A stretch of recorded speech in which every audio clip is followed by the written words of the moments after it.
Nancy, how long have you been in Echo Park? I've been here for 37 years, born and raised in Wow. Echo Park. 4 generations of my family live here, and over 20 family members live within 2 miles of the park. And what's the experience like these days of living in Echo Park? How have you seen the neighborhood change, improve, struggle? Talk to me about what you're experiencing here. Well, a lot has changed. The encampments took over the park. Yeah. I didn't bring my kids to the park. I don't have a yard. Most of my friends who live here, most of the renters who live here don't have yards.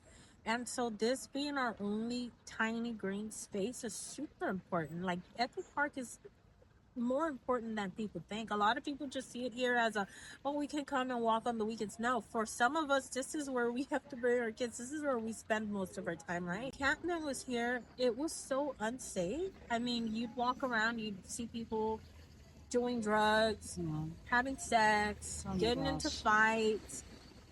There's just no way I would ever bring my kids or even walk my dog here. And I know a lot of my friends and a lot of the neighbors felt that way.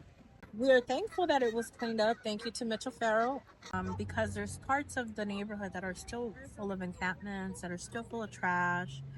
And so I think that's like the biggest change we've noticed. Do you feel safe or less safe because of these encampments? I mean, how has that affected your sense of safety in terms of using the neighborhood, walking on the streets? I have an uncle who's almost 70 years old. He was punched and beat up by an encampment, and he lost some of his teeth.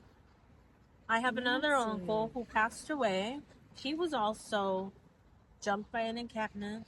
My grandmother, who's in a wheelchair, has a very hard time navigating the streets because there's either encampments or vendors that take over the sidewalks. It's a lot more difficult to navigate. Echo Park is in a state of emergency where we need huge investment. People, I think overall, Angelinos are super compassionate because we're so diverse, but I don't think it's fair to sacrifice an entire community for the needs of very few people, especially when these very few people are refusing to get the help that they need.